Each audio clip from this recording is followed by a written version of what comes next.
Iskra Vuković provela je posljednje 3 godine u stravičnom, očajničkom bijegu od vlastite prošlosti, skrivajući se u najmračnijim kutovima uslužne industrije kako bi preživjela. Njezin nekoć briljantan, savršeno isplaniran život srušio se preko noći kada joj je bivši mentor i okrutni tehnološki tajkun Zvonimir Lasić ukrao njezino najveće životno djelo. Zvonimir je prisvojio njezin revolucionarni algoritam za globalnu logistiku, a zatim je lažnim sudskim tužbama, montiranim dokazima i vojskom najskupljih odvjetnika potpuno zamrznuo sve njezine bankovne račune. Izgubila je svoj mali stan, svoj automobil i svoju neokaljanu reputaciju u svijetu visokih tehnologija. Bježeći od nemilosrdnih ovršitelja i sramote koja joj je nepravedno nametnuta, Iskra je napustila rodni radnički Slavonski Brod, grad teške industrije i poštenih ljudi, te pobjegla na blještavu obalu Rovinja. Ovdje, u najekskluzivnijem privatnom klubu na cijelom Jadranu, radila je tajno, primajući plaću isključivo u gotovini kako bi izbjegla ovrhe. Njezina svakodnevica sada se mjerila u savršenim kutevima pod kojima je morala točiti najskuplja arhivska vina i u prešućivanju svakodnevnih, okrutnih uvreda od strane bogataša, koji je uopće nisu doživljavali kao ljudsko biće. Te večeri, Iskra je stajala skrivena u teškoj sjeni baršunastih zavjesa u najskupljoj VIP dvorani restorana, osjećajući duboku pulsirajuću bol u otečenim nogama nakon 14 sati neprekidnog rada. Zrak u prostoriji mirisao je na oštre muške parfeme, skupe tartufe i 100 milijuna eura koji su upravo mijenjali vlasnike. Za masivnim stolom od tamnog mahagonija sjedio je Krunoslav Babić, zastrašujući izvršni direktor i većinski vlasnik najveće logističke korporacije u ovom dijelu Europe. Krunoslav je bio nemilosrdan korporativni grabežljivac, čovjek koji je uništavao male tvrtke prije doručka i gledao na empatiju kao na najgoru moguću poslovnu slabost. Večeras je bio ovdje kako bi potpisao povijesni ugovor, vrijedan nevjerojatnih 400 milijuna eura za kupnju tvrtke Zvonimira Lasića. Iste one tvrtke koja je cijelo svoje lažno carstvo izgradila na Iskrinom ukradenom kodu. Iskra je osjetila kako joj se krv doslovno ledi u žilama, a njezino se disanje ubrzalo u paničnom, plitkom ritmu, dok je shvaćala da ju je njezin stravični bijeg doveo ravno u središte njezine najveće noćne more. Zvonimir je upravo prodavao njezino intelektualno vlasništvo čovjeku koji će time ostvariti globalni monopol. Na ogromnom, kristalno jasnom pametnom zidu na kraju dvorane, Zvonimirovi preplašeni inženjeri projicirali su složene linije koda, pokušavajući impresionirati Krunoslava i njegov nadzorni odbor. Zid je svjetlio oštrim plavim svjetlom, prikazujući arhitekturu sustava koji je Iskra nekoć pisala u svojoj maloj, hladnoj studentskoj sobi. To je bilo njezino dijete, njezina savršena matematička logika ispisana na ekranu. Ali dok su njezine umorne oči automatski, iz čiste profesionalne navike, skenirale prikazane linije, srce joj je preskočilo snažan, bolan otkucaj. Nešto je bilo stravično, katastrofalno pogrešno. Zvonimir i njegovi nesposobni programeri pokušali su modificirati njezin asinkroni operativni sustav kako bi ga na silu prilagodili Krunoslavljevim ogromnim zastarjelim serverima. Umjesto da pažljivo prepišu bazu, oni su brutalno ugurali sinkroni most u samu jezgru programa. Iskra je istog trena, sa 100% inženjerskom sigurnošću, znala da to nije bio samo običan softverski kvar. To je bila tempirana bomba. Onog trenutka kada taj sustav obradi više od 1 milijun logističkih upita u istoj sekundi, aktivirat će se beskonačna petlja, koja će doslovno proždrijeti vlastite podatke i trajno srušiti cjelokupnu globalnu mrežu Krunoslavljeve korporacije. Iskra je morala natočiti svježu vodu u kristalne čaše na stolu, ali njezine su se ruke počele nekontrolirano tresti. Prišla je stolu noseći teški srebrni vrč, pokušavajući ostati nevidljiva, ali njezin genijalni nije mogao podnijeti toliku količinu tehničke gluposti na ekranu. Krunoslavljev glavni financijski direktor upravo je nervozno upitao što točno radi linija koda broj 4200, na što je Krunoslav arogantno odmahnuo rukom, tvrdeći da je to savršen sustav pametne memorije. To je smrtonosna beskonačna petlja, prošaptala je Iskra potpuno nesvjesno, a njezine su riječi, iako tihe, sablasno odjeknule u savršenoj tišini luksuzne dvorane. Svi prisutni milijarderi za stolom istog su se trena smrznuli. Projektor je tiho zujao u pozadini dok je Krunoslav Babić, čovjek pred kojim su drhtali premijeri, polako okrenuo svoju masivnu glavu prema njoj. Njegovo je lice poprimilo opasnu, tamnocrvenu boju čistog, nepatvorenog bijesa. Gledao je u njezinu jeftinu, izblijedjelu konobarsku uniformu, u njezine istrošene cipele i iscrpljeno lice, ne videći ljudsko biće, već samo pokvareni komad alata koji se usudio progovoriti. Što si to upravo rekla, curo? Upitao je Krunoslav opasno tihim glasom, unoseći joj se u lice s namjerom da je psihički potpuno uništi pred svojim partnerima. Služiš nam prokletu vodu, skupljaš naše mrvice spoda, a usuđuješ se komentirati najnapredniju globalnu logističku tehnologiju današnjice. Iskra je čvrsto stisnula srebrni vrč, osjećajući kako onaj dugogodišnji strah u njoj iznenada umire i ustupa mjesto hladnom, kristalnom gnjevu. Krunoslav se okrutno nasmijao, pogledao svoje partnere tražeći njihovo odobravanje, a zatim joj uputio posljednji, najponižavajući udarac. Imaš li ti uopće ikakvu diplomu ili si naučila čitati s jelovnika? Nije ni slutio da je to bila najskuplja pogreška u cijelom njegovom životu. Pitanje Krunoslava Babića o njezinoj diplomi visjelo je u zraku luksuzne dvorane u Rovinju, poput otrovne magle, dok su se ostali investitori za stolom podrugljivo smješkali, uživajući u javnom ponižavanju obične konobarice. Iskra Vuković polako je spustila teški srebrni vrč s vodom na stol, ali ga nije pustila. Njezini su prsti bili čvrsti i mirni, dok je osjećala kako se njezina stara, potisnuta snaga vraća u svakom dahu. Podigla je glavu i pogledala milijardera ravno u njegove hladne, podcjenjivačke oči.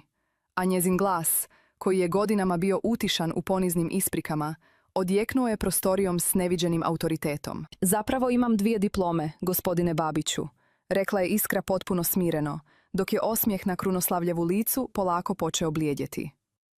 Diplomirala sam računalne znanosti na fakultetu u Zagrebu, kao najbolja u generaciji, a magistrirala sam umjetnu inteligenciju i neuronske mreže na Stanfordu, prije nego što sam postala vodeća inženjerka u tvrtki koju je Zvonimir Lasić izgradio kradući moj rad. U dvorani je zavladala apsolutna, zagušljiva tišina, u kojoj se čulo samo tiho zujanje skupocjenog projektora. Zvonimir Lasić, koji je do tog trenutka opušteno pijuckao konjak, naglo se zagrcnuo, a njegova čaša glasno je lupila o mahagoniji. Njegovo lice, ranije preplanulo od odmora na luksuznim jahtama, istog je trena poprimilo boju pepela, dok je u drhtavoj konobarici prepoznao ženu kojoj je prije 3 godine uništio život. Krunoslav Babić se kratko i nervozno nasmijao, pokušavajući povratiti kontrolu nad situacijom, ali je u dubini duše osjetio prve trnce, neobjašnjive panike. Stanford, zaista maštovita priča za nekoga tko raznosi pladnjeve. Ali papir trpi sve, a ovaj kod na zidu vrijedi 400 milijuna eura, jer ga je odobrio tim vrhunskih stručnjaka, izjavio je Krunoslav, okrećući se prema Zvonimiru tražeći potvrdu. No Zvonimir nije mogao progovoriti ni riječi, samo je buljio u Iskru, kao da vidi duha koji je došao po naplatu duga. Iskra je polako krenula oko stola, ignorirajući miris skupih jela i fokusirajući se isključivo na blještavi ekran s kodom. Vaši stručnjaci su obični poltroni, koji se boje reći istinu, ili su jednostavno previše lijeni da uoče katastrofu, nastavila je Iskra, prilazeći samom projektoru. Zvonimir vam prodaje sustav Kronos, tvrdeći da je to vrhunac logističke inteligencije, ali on vam zapravo prodaje bombu koja će uništiti vašu korporaciju onog trenutka kada je pokrenete. Gregory, tvoj vodeći developer, pokušao je premostiti moj originalni asinkroni okvir, sinkronim mostom, na liniji T3200, što je tehnički ekvivalent pokušaju da u motor borbenog aviona uliješ jeftino lož ulje iz slavonskih ravnica. Iskra je ispružila ruku i prije nego što ju je itko uspio zaustaviti, dotaknula kontrolnu ploču pametnog zida. Njezini prsti, iako grubi od čišćenja i teškog rada, letjeli su po digitalnoj tipkovnici s takvom nevjerojatnom brzinom i preciznošću da su prisutni inženjeri u dvorani ostali potpuno zatečeni. To nije bila vještina konobarice, to je bila vještina vrhunskog arhitekta sustava, koji poznaje svaku nulu i jedinicu u samom srcu stroja. Nemojte je slušati. Ona je luda. Ona je otpuštena radnica koja pokušava sabotirati dogovor stoljeća. Vrisnuo je Zvonimir, skačući sa svoje stolice. Ali Krunoslav ga je jednim pokretom ruke ušutkao. Milijardera je sada grizla sumnja koja je bila jača od njegovog ponosa. Iskra je u tom trenutku pokrenula simulaciju stvarnog opterećenja na ekranu, koristeći parametre Krunoslavljeve vlastite globalne flote. Gledajte što se događa kada vaša flota uđe u blagdansku špicu, rekla je Iskra, a njezine oči su blistale hladnim intelektualnim trijumfom. Na velikom ekranu, zelene linije koje su predstavljale stabilnost sustava, počele su se crveniti, treperiti i na kraju se pretvarati u nepregledan niz kritičnih pogrešaka. Sustav je ušao u beskonačnu petlju, točno onako kako je ona predvidjela. I pred očima šokirane uprave, cjelokupna simulacija se srušila uz masivni natpis o fatalnoj pogrešci memorije. Dvoranom je ponovno zavladala tišina, ali ovaj put ona je bila smrtonosna za Zvonimira Lasića. Krunoslav Babić polako je ustao, a njegova masivna sjena prekrila je stol, dok je gledao u srušeni sustav koji je upravo namjeravao platiti bogatstvo. Okrenuo se prema Zvonimiru, a glas mu je bio hladniji od leda u dubinama Jadrana. Duguješ mi vrlo detaljno objašnjenje, Zvonimire, i to odmah, izgovorio je Krunoslav, dok je Zvonimir počeo nekontrolirano zamuckivati, pokušavajući okriviti svoje podređene. Iskra je stala točno ispred njih dvojice, skinula svoju konobarsku pregaču i bacila je na skupocjeni mahagoni, točno preko ugovora koji više nikada neće biti potpisan. Zvonimir vam ne može objasniti ništa, jer on ne razumije kod koji je ukrao, rekla je Iskra bez imalo milosti. On je samo parazit koji je iskoristio moje povjerenje, uništio moju karijeru lažnim optužbama i natjerao me da se 3 godine skrivam po kuhinjama dok se on hvalio mojim genijem.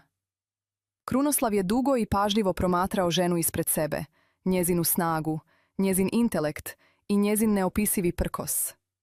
Shvatio je da je upravo napravio najveću pogrešku u svojoj karijeri, tretirajući najvrijedniju osobu u prostoriji kao bezvrijednu sluškinju. U tom trenutku, Robert, bahati menadžer restorana, utrčao je u dvoranu s namjerom da izbaci Iskru, jer se predugo zadržala. Ali Krunoslav ga je samo jednim ubojitim pogledom natjerao da se ukopa na mjestu. Makni se odavde prije nego što te osobno uništim, zarežao je Krunoslav na menadžera, a zatim se ponovno okrenuo prema Iskri. Njegov ton se potpuno promijenio, a u očima mu se pojavilo duboko, predatorsko poštovanje koje je osjećao samo prema sebi ravnima. Amelija, ili Iskra, kako god da se zoveš, očito sam te strahovito podcijenio, priznao je milijarder pred cijelom upravom. Ovaj dogovor sa Zvonimirom je mrtav, a on će se do kraja večeri suočiti s mojim timom istražitelja zbog pokušaja prijevare stoljeća. Iskra ga je hladno prekinula, govoreći mu da je njezina sudbina njezina vlastita i da mu ne duguje apsolutno ništa. No Krunoslav je izvadio svoju privatnu karticu i položio je na stol. Sutra u 10 ujutro u mom uredu, Iskra. Nećeš donositi kavu, sjediti ćeš na čelu stola. Ne nudim ti posao konobarice, nudim ti poziciju glavne tehničke direktorice cijelog mog carstva i neograničene resurse da uništiš svakoga tko ti je ikada stao na put, počevši od ovog bijednika ovdje. Iskra je pogledala u karticu, zatim u Zvonimira koji se doslovno raspadao pred njezinim očima i osjetila kako se krug pravde polako zatvara. Njezin očajnički bijeg bio je gotov, a njezina velika osveta tek je počinjala. Sljedeće jutro, u staklenom tornju Krunoslava Babića u Rovinju, nije počelo uobičajenim korporativnim mirom, već atmosferom koja je nalikovala na vojnu operaciju visokog rizika. Iskra Vuković ušla je u predvorje, ne noseći više izbljedjelu konobarsku uniformu ili jeftine cipele koje su joj mjesecima nanosile bol, već u savršeno krojenom tamnosivom odijelu, koje joj je donio Krunoslavjev osobni stilist. Koračala je kroz mramorne hodnike s nevjerojatnom sigurnošću, dok su zaposlenici, koji su do malo prije šaputali o skandalu u restoranu, sada u tišini uzmicali pred njezinom oštrom prisutnošću. Kada su se teška staklena vrata glavne dvorane za sastanke otvorila, zatekla je cijelu upravu korporacije kako sjedi u smrtnoj tišini, a na samom čelu stola čekao ju je Krunoslav Babić, s izrazom lica koji je prvi put odavao tragove istinske nervoze. Nije bilo ni kave, ni doručka na stolu. Samo hrpe pravnih dokumenata i digitalnih terminala spremnih za njezinu naredbu. Iskra je bez ijedne riječi sjela točno nasuprot Krunoslava, osjećajući kako se moć u ovoj prostoriji nepovratno premješta prema njoj. Krunoslav je polako gurnuo jedan debeli fascikl prema njoj, objašnjavajući kako su njegovi istražitelji proveli cijelu noć, češljajući financijske izvještaje Zvonimira Lasića i otkrili nevjerojatnu mrežu prijevara, lažnih patenata i sustavno krađe intelektualnog vlasništva. Zvonimir je jutros uhićen pod optužbom za tešku gospodarsku prijevaru i pokušaj prodaje neispravnog softvera. Ali on i dalje tvrdi da si potpisala ugovor o tajnosti koji te spriječava da svjedočiš, rekao je Krunoslav, promatrajući Iskru s nekim novim, dubokim poštovanjem. Iskra se samo kratko i hladno nasmijala, izvlačeći mali, kriptirani USB uređaj iz svog džepa i spajajući ga na središnji terminal dvorane. Na ekranu se istog trena pojavio izvorni kod njezina sustava, ali ovaj put bez onih sramotnih pogrešaka koje su napravili Zvonimirovi nesposobni inženjeri. Zvonimir je bio previše arogantan da shvati kako sam u samu srž originalnog koda ugradila digitalni vodeni žig koji se aktivira samo putem mog biometrijskog pristupa, objasnila je Iskra, dok je cijela uprava u nevjerici gledala kako se njezino ime ispisuje u svakoj kritičnoj liniji arhitekture. To nije bio samo dokaz njezina autorstva. Bio je to konačni dokaz da je Zvonimir Lasić cijelo svoje milijunsko carstvo izgradio na ukradenoj istini. Iskra nije tražila samo povratak svog imena. Tražila je potpuno i apsolutno uništenje čovjeka, koji ju je 3 godine držao u siromaštvu. Naredila je Krunoslavljevom pravnom timu da istog trena pokrene protutužbu, tešku 100 milijuna eura, tražeći povrat svake mrvice dobiti koju je Zvonimir ikada ostvario na njezinu kodu. Želim da Zvonimir ostane bez ijednog centa. Želim da mu se oduzmu sve nekretnine, sve jahte i svaki sat koji je kupio mojim genijem, rekla je Iskra s ledenom smirenošću, koja je natjerala čak i nemilosrdnog Krunoslava da zadrhti. No njezina prava moć tek se trebala manifestirati u tehničkom sektoru. Krunoslav je priznao da mu je sustav neophodan, jer su mu brodovi i kamioni zapeli u lukama zbog nedostatka stabilnog rješenja. Iskra je mirno odgovorila da će popraviti kod i stabilizirati njegovo carstvo, ali pod njezinim uvjetima. Neće biti samo zaposlenica, postaće partnerica s kontrolnim paketom dionica u novoj tehnološkoj podružnici, koja će posjedovati sve buduće verzije njezinog algoritma. Krunoslav Babić, čovjek koji nikada nije dijelio moć, samo je polako kimnuo glavom, shvaćajući da mu je Iskra jedina šansa da ne izgubi milijarde u nadolazećoj sezoni. Prije nego što je započela s radom, Iskra se sjetila Roberta, bahatog menadžera iz restorana koji ju je ponižavao pred gostima. Okrenula se prema Krunoslavu i pitala ga tko je stvarni vlasnik zgrade u kojoj se restoran nalazi. Krunoslav je odgovorio da je to jedna od njegovih manjih investicija, na što je Iskra hladno zatražila da joj se to vlasništvo prenese kao dio početnog bonusa. Kasnije tog poslijepodneva, Iskra se vratila u onaj isti luksuzni restoran, ali ovaj put ušla je kroz glavna vrata, dok su gosti u tišini promatrali moćnu ženu u dizajnerskom odijelu. Menadžer Robert joj je poletio u susret, pokušavajući se ulizivački ispričati, ali Iskra ga je zaustavila jednom jedinom podignutom rukom. Ovaj restoran sada pripada meni, Roberte, i tvoja služba ovdje završava ovog trenutka, bez ijednog centa otpremnine, rekla je Iskra dok mu je predavala rješenje o otkazu. Gledala je kako se onaj isti čovjek koji ju je nazivao sirotinjom sada trese pred njom, moleći za milost koju on nikada nije pokazivao. Iskra se okrenula prema svojim bivšim kolegama, poštenim radnicima koji su s njom dijelili teške smjene, i objavila im da će im plaće biti utrostručene, dok će se restoran pretvoriti u zakladu za mlade talente bez financijskih sredstava. Njezina osveta nije bila samo u rušenju onih koji su je gazili, već u uzdizanju onih koji su poput nje bili nevidljivi svijetu, a njezino pravo prijestolje u svijetu tehnologije tek ju je čekalo. 3 mjeseca nakon sudbonosne večeri u Rovinju, stakleni toranj korporacije Babić podrhtavao je od napetosti, dok su se na golemim ekranima kontrolnog centra izmjenjivale milijarde podataka u realnom vremenu. Bio je to dan lansiranja nove verzije sustava, onog koji je Iskra Vuković osobno prepisala iz temelja, ispravljajući svaku pogrešku i ugrađujući u njega svoju genijalnu viziju globalne logistike. Krunoslav Babić stajao je pored nje, promatrajući kako se crvene zone zagušenja u svjetskim lukama pretvaraju u smirujuće zelene linije savršene učinkovitosti. Iskra nije trebala reći ni jednu jedinu riječ. Njezina pobjeda bila je ispisana u digitalnom kodu, koji je sada pokretao polovicu svjetske trgovine. Sustav je radio besprijekorno, procesuirajući 1.000.000 upita u sekundi, bez ijednog milimetra zastoja, dokazujući svima koji su ikada sumnjali u nju, da je njezin najvrijedniji resurs koji su ikada imali priliku upoznati. Istog tog jutra, u sudnici u Zagrebu, Zvonimir Lasić doživio je svoj konačni, ponižavajući pad. Iskra je preko video veze svjedočila hladno i precizno, iznoseći dokaze o krađi intelektualnog vlasništva, koji su bili toliko neoborivi da čak ni najskuplji odvjetnici nisu mogli spasiti bivšeg tajkuna. Zvonimir je proglašen krivim po svim točkama optužnice, a njegova cjelokupna imovina zaplijenjena je kako bi se namirili dugovi prema Iskri i brojnim investitorima koje je godinama varao. Čovjek koji je nekoć nosio najskuplja odijela i rugao se sirotinji, sada je iz sudnice izveden u lisicama, suočen s dugogodišnjom zatvorskom kaznom i potpunim društvenim zaboravom. Iskra je mirno ugasila ekran nakon presude, ne osjećajući ni mržnju ni likovanje, već samo duboko oslobađajuće olakšanje, jer je njezino ime napokon očišćeno od svake laži. Navečer se Iskra vratila u svoj restoran u Rovinju, ali ne kao konobarica koja se skriva u sjenama, već kao vlasnica koja postavlja nova pravila. Restoran je sada bio dom za mlade programere i umjetnike iz Slavonskog Broda i cijele zemlje, mjesto gdje se poticao talent, a ne dubina bankovnog računa.